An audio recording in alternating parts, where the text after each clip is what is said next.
I'm Scott Al Miller. It's the 15th of March, 2023, and this is my vlog of daily life in Leon, Nicaragua. Today is Wednesday, and we got some exciting new stuff going on.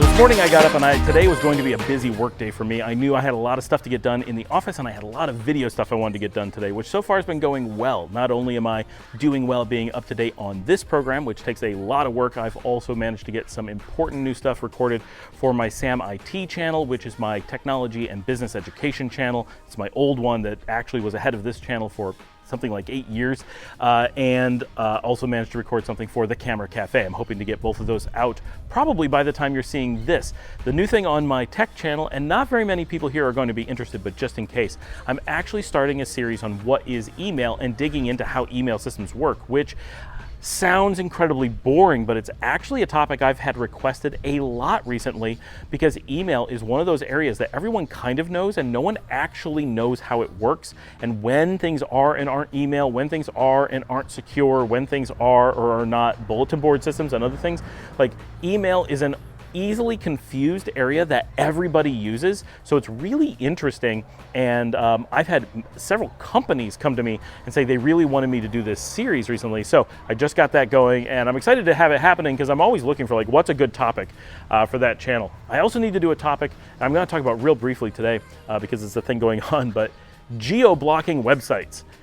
When you come to Nicaragua, you have a real chance, and this is true anywhere outside the United States, American businesses have a really high frequency of blocking access to anybody who isn't in America. It's really bizarre because American businesses, especially business owners that are often the customers that people hope to get from these websites, travel outside the United States. Now, I'm not talking about like Netflix and stuff, things that are trying to, for licensing reasons, not provide services outside the United States or detect where you are. That's different. And of course, Netflix does work here.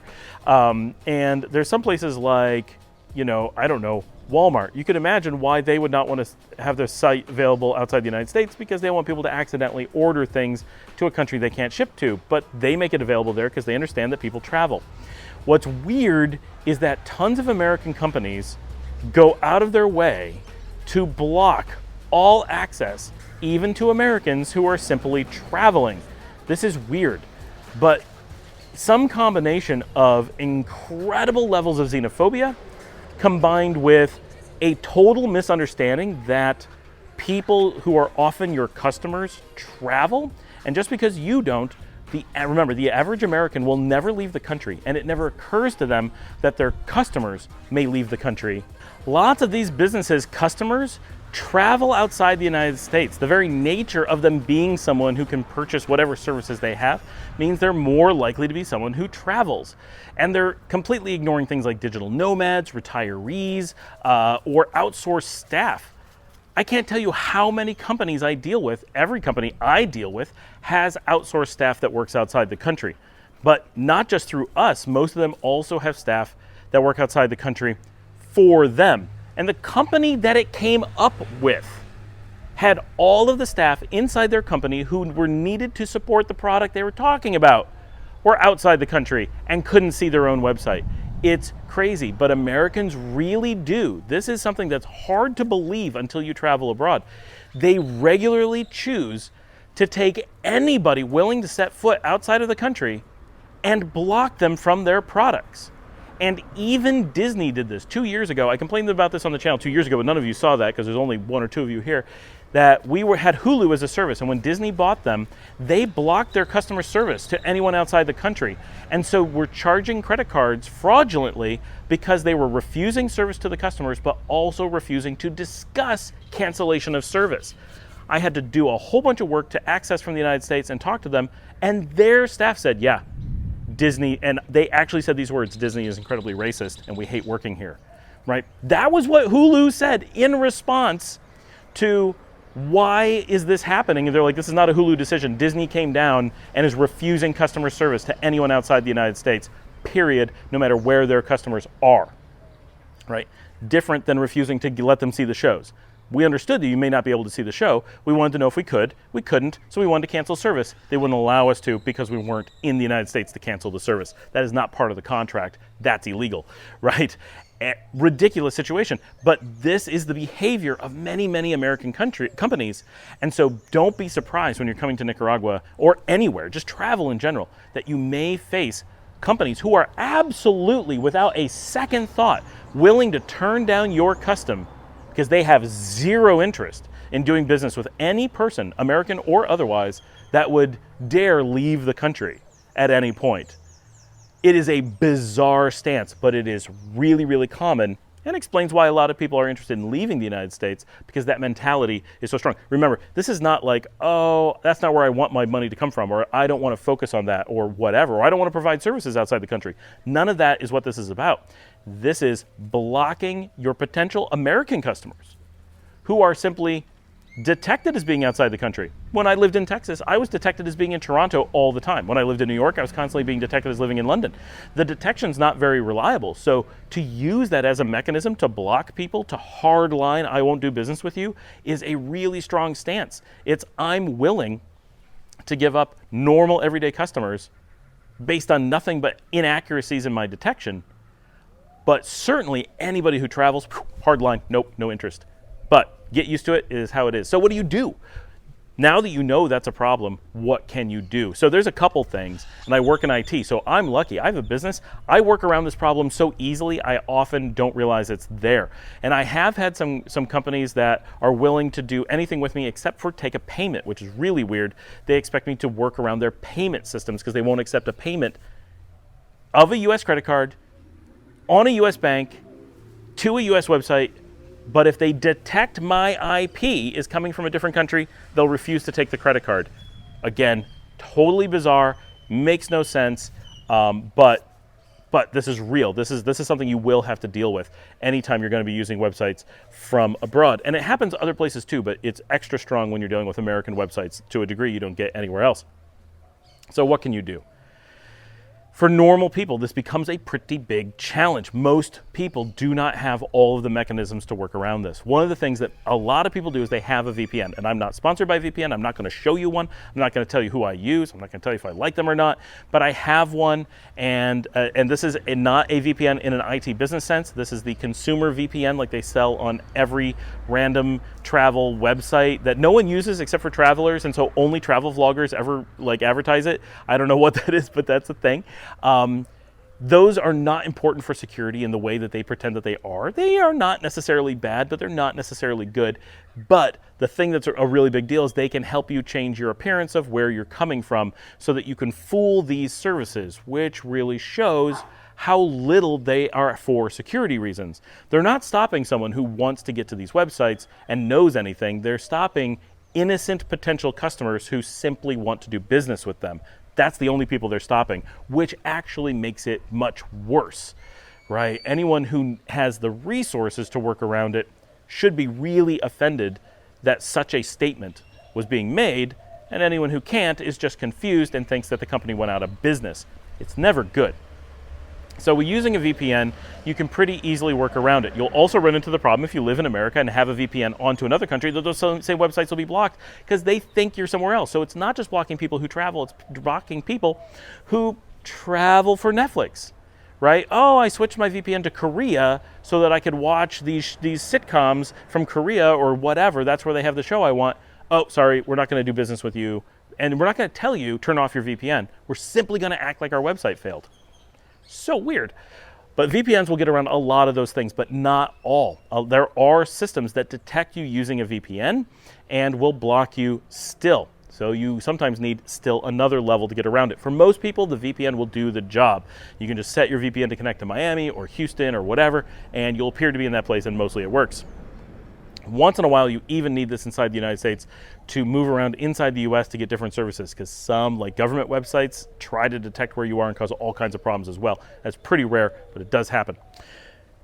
The more reliable method, much bigger pain, but I do this, and there are times I have to, is I actually have a full desktop. I have a Linux desktop in a data center, in my case in Los Angeles, that is sitting there ready to go, and at any time I can simply hop on, log on to that machine, and I am in the United States. It's not like a VPN where I'm looking like I'm in the United States. It's not like I'm legally an American. Like, all those things are true, but there is a potential technological detection to say, well, yes, but we can tell you're not in the US. We can tell you're using a VPN. We can tell a bunch of things, and we're pretty sure you're not local. But when I use an actual desktop sitting inside the United States and use it remotely, I am in the United States. Are you in Los Angeles? Yes, I am. It doesn't matter what detection you do, it's going to come back as Los Angeles, right? Unless you get it wrong, and then it's you getting it wrong. But it will always trace back to Los Angeles because there's an actual physical machine in Los Angeles, and it doesn't have an actual keyboard and mouse, but it has a virtual one, and I'm pressing those keys and clicking on it in Los Angeles. So it's like if I was sitting here and had really, really long sticks, and I'm operating it for, I think Los Angeles is that direction I'm trying to, and that's actually what it's like. That, for most people, is a very costly way to go, depending on what you have. But there's potentially solutions. Most of you who are moving to Nicaragua or anywhere abroad, digital nomads, you probably have some family or close friends back in the United States. If not, I'm sorry, this is the kind of thing that is pretty beneficial. If you don't have that, there are services that provide desktops inside the United States. You can do this directly through Amazon, for example. You can go to any co-location facility. You can get even Mac hosting relatively inexpensively through a lot of places. You may be looking at close to $50 to $100 a month. But if it really serves a need, that may not be a huge deal. That's not cheap. That's an awful lot of money for people living in Nicaragua. But if it fixes problems for you inside the United States, maybe that makes sense. Consider it, it's an option. When you look at VPNs, that's often like $10 to $15 a month. Not always, sometimes it's like $5. These are certainly much more expensive, but not completely different orders of magnitude exactly. So having a remote desktop that I actually can automate means I can 100% test. It's one of the reasons I have it. Absolutely anything. I know what a site inside the United States is seeing, guaranteed. Then I can test a VPN to see what the VPN is seeing, and I can test without a VPN locally to see what Nicaragua is seeing, and I can compare. And often I catch companies doing these things because I have that desktop. I know when they're blocking me based on their detection of where I am. And so that is why I often catch people doing that, and other people simply see those businesses as being dysfunctional. Most Nicaraguans, if they went to the website in question that I'm using as an example, they would have simply got an error and it looks like they had bad web hosting. It's funny because they're a web hosting company. So the advertising that they're giving to people, instead of turning them down and saying, sorry, we don't want to do business with anyone who's willing to leave America, they instead show themselves as a failed web host, so that instead of being just rude, they present themselves as being incompetent and potentially out of business because their website's gone forever, right? And that's what brought it up, is the company actually wanted me to use their service, and I didn't think that they sounded like they were very competent or knew what they were doing, and I went to their website, and their website was down. And I said it to them, and they couldn't even figure out what was wrong. They knew they had done this, but it didn't occur to them that they had, and they knew where I was. And their head of marketing didn't figure out that he had allowed them to block potential clients and then gone out of his way to try to get potential clients in the zone he had paid to them to have blocked. Absolutely nuts. And most importantly, it's a web hosting company. Why would I ever do business with someone doing something like that? Would you do that to my clients? Or would you just let my website go down and go, oh, people think things are down all the time, so we don't worry about it? That's a terrible sales pitch. As a marketing person, dear Lord, the incompetence throughout the organization must be staggering for that to have happened. And I even said all this, and they tried to double down and explain why it's important for them and gave a whole bunch of bad reasons that didn't make any sense.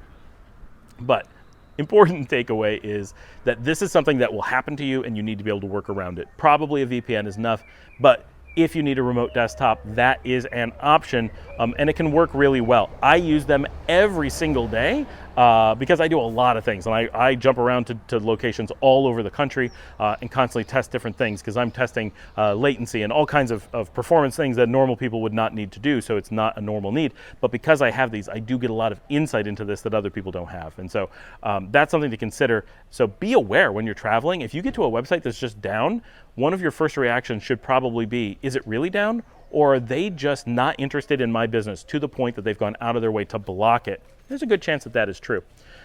So that's our topic for the day. Do you need a VPN when here? Yeah. Probably. You actually probably do. Not for the reasons everybody talks about, Netflix and those kinds of things. It will be beneficial for that too as well. There's many cases where, especially as an American, you're like, I want to be able to watch my American shows. I pay for American shows. I'm an American. This is where I live. The fact that it's only licensed for viewing inside the US is a really funky thing. You didn't pay to only be inside the US. You paid for the service. You paid for it in the US. You're paying at US prices. You're an American.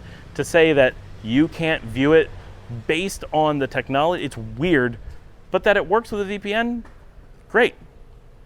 So I don't agree with IP blocking as a theory because IPs are not location based. So that I find to be just a problem, that people use that technology for something that it's not designed for and often fails at. And the reasons that people often use it are often nefarious, right? Like actually malicious purposes, blocking certain cultures from your website because you don't want to do business with them. That's not good, healthy business, right? It's one thing not to market towards certain people. Well, I don't think they're going to be good customers, but if they come to you, to turn them down and be like, whoa, whoa, whoa, where are you from? I don't want to do your business. I don't want money from you. Your money's literally dirty to me. That's a problem, right? And that you really are going to get that exposed a lot when living abroad, anywhere outside the United States. You will constantly witness that happening. And yes, you as an American generally have the ability to work around it. And often people overlook it because of that. But as it starts happening, and if you are aware of why it's happening, you start to, in most cases, you'll begin to feel a certain affinity for the people who live wherever it is you are. How often things that you think are just broadly available are blocked to them. Common information, news, resources, products that they would want to buy, prices they want to look up. Their entire country may be being blocked from that, so they don't know about it. They don't have the same access to resources that Americans do. And it's true, sometimes you're in America and things are blocked from you there, and again, you just think a website's down, they're actually blocking Americans. That's far less common, but it does happen. All right, that was our topic for the day. I hope that that's useful. It is something that bothers me pretty heavily that companies are allowed to get away with this. Obviously, fiduciary responsibility only affects people who have investors. A lot of these companies do have investors, and their investors often don't understand that their owners are willing to lose money. Not their owners, but the people who are in charge of these kinds of decisions are intentionally throwing away their money to make what is really a political or social point rather than a business one. So that actually borders on not just unethical, of course, but illegal in many cases. They're actively stealing from their investors in order to make a personal point, which is not how investment is supposed to work in a capitalist system. There's supposed to be fiduciary protections that people are at least attempting to do the best job possible. So, before we get on to talking about the day, please remember to like and subscribe. If you have any questions, comments, sites that you know you can't get to, ways you've worked around it, what kind of VPN are you using? Do you use one? Do you use a remote desktop? Have you never thought about that? I didn't even get into what you can do to work around that, so we're going to talk about it in just a second. Get down in the comments, let me know, discuss it. If you'd like to support the channel, you can buy me a coffee at buymeacoffee.com/ScottLMiller. I'll put it on screen down below. That helps me pay for things like my VPN that I need and the camera and all the equipment to make this show and make it all possible for you guys. And as always, share on social media, let people know about the show. And, okay, so how do you work around this? As someone who does have family, who does have a friend in the United States and they will help you out, what can you do? It can be as simple as getting an old laptop, a cheap desktop like a B-Link or an Intel NUC, getting a Raspberry Pi, hook it up as a remote desktop, and have them keep it somewhere. Either keep it on all the time, like a Raspberry Pi uses very little power, they'll probably not even notice. Have it just in a little closet, plugged in, and using a little bit of power like charging a phone. And then anytime you need to remote from there, you can simply remote access that device and remote to wherever you need to go, open web pages and such from there. Will it be slow and annoying? Yes, you're not going to watch YouTube that way, but can you go file a grievance with someone who, this is the common thing, right? You buy a product from Amazon and the returns are blocked, not by Amazon, but by the third-party seller. They'll block the website and you can't get your money back because, they'll act like their website's down, but really they're just blocking your complaint or whatever, your request for repayment. Those are the kinds of things that really get you, right? The only way to access your bank or your credit card may be blocked from you, and they benefit from that in, again, nefarious ways. Oh, you can't take your money out? I'm sorry, right? And I've had people here from the channel who've had problems being here that their bank blocked them and wouldn't do things like allow them to do their online banking because they didn't like the location they were doing their online banking from. That's problematic. So these are things you can work around. Something like a Raspberry Pi just operating all the time. Yeah, it's going to be slow, but it's going to be cheap and it's going to work. That's pretty good. Intel Nook, a B-Link mini PC like we use here, those will work great. They're going to use more power. They're going to give you more flexibility. If you want, have your friend turn it off when you're not using it and only turn it on when you need it. Most people are only going to need it very occasionally, but it can be really useful. So that's something to consider as well. There's also sometimes you may need to do something a little bit more complicated. Like maybe you need to download something or upload something and send it to multiple people, and doing so from very far away could have some technical limitations. Having a computer that you can stage things on before you send it out or whatever can be beneficial. That's actually something I'm doing with the channel, is setting up a remote computer that I can send my files to and then distribute them from the computer inside the United States. Not because our connections are slow here, but our connections to the US are slower. And so if I can send it once to the US and then distribute it, I will get much better bandwidth here, and I will slow things down at my remote computer. That doesn't affect me. So that's a great way that I'm looking at using one in the very near upcoming future. So those kinds of things, or just a laptop, or if you have someone whose computer they'll let you borrow. Oh, you know what? I need to get online and do some banking. Is there a time you're not using your computer and you just have remote access set up on it, something like TeamViewer or whatever? I use Mesh Central, but that takes a little bit more work to set up. And you log in through TeamViewer, you get access, and boom, you're ready, you're good to go, right? Oh, just let me know when you've gone to bed and I'll use your computer for an hour. That's all it takes, and that will 100% get you around any geographic blocks, and proves that the geographic block is not about protecting them from access. It's about making it inconvenient or unknown for people from certain places to get access to those resources, which is what makes it infuriating. Okay, now on to the day. Today's Wednesday, miércoles, and lots of work today. Very busy, very warm, I noticed, and you might be able to hear the thunder going on. The skies are clear, the sun is starting to get low, and there's nothing going on. It's not even a heavy breeze, but I can hear a lot of thunder rumbling. We've had a bit of this in the last week, and it seems like we may get rain again. We had just a touch of rain a few days ago. We're hoping for some more soon. The big thing that we had happen today is Paul and Dominica went to, I believe, PriceSmart, did some shopping, and got a TV for the children. The children have basically been without a TV since we moved into this new house. Dominica and I have one in our bedroom, and that room has air conditioning, and the girls want to be in there all the time to watch things together, and it's a constant battle because I don't need to be in there most times, but Dominica wants to be in there much of the day because it has air conditioning and a TV, and if she's doing that, the kids can't be there and they don't have a TV. I do have a TV in the video game media room, but that room doesn't have air conditioning and it doesn't have a lot of airflow. So it is really warm much of the day. Even 11 o'clock at night, it's often uncomfortable to try to watch something in there. And if it's going to be in any way comfortable, you have to have a fan on, which means you can't hear the thing you're trying to watch. It's not good at all. It also doesn't have any seats. It just has a bed right now because that's the furniture we had at hand. So it's not at all convenient to use it for watching anything, but that's where the other TV is mounted. So until that room has air conditioning and a couch or chairs, we need something. And in the long run, the kids need something in the room anyway. They've traditionally had one in their room and they use it all the time. In fact, when we lived in Texas, they didn't use it nearly as much, but now they would use it constantly. Their rooms are air conditioned. They have the cat in there. The cat would really like if they weren't abandoning the cat every time that they wanted to watch something. And then it leaves the media room open for me because Dominica and I rarely want to watch the same things. She watches a lot of series and watches them extremely fast all through the day.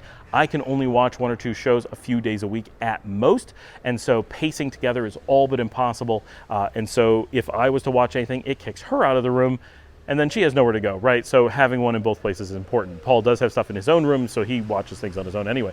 So this is a big deal. We got a 55-inch Hisense 4K TV that we're going to get mounted, I hope, tomorrow in their room, and they're very excited. That's going to go into Luciana's room because she watches more than Liesl does, and Liesl has the mosquito tent in her room, so there's no real good place to sit.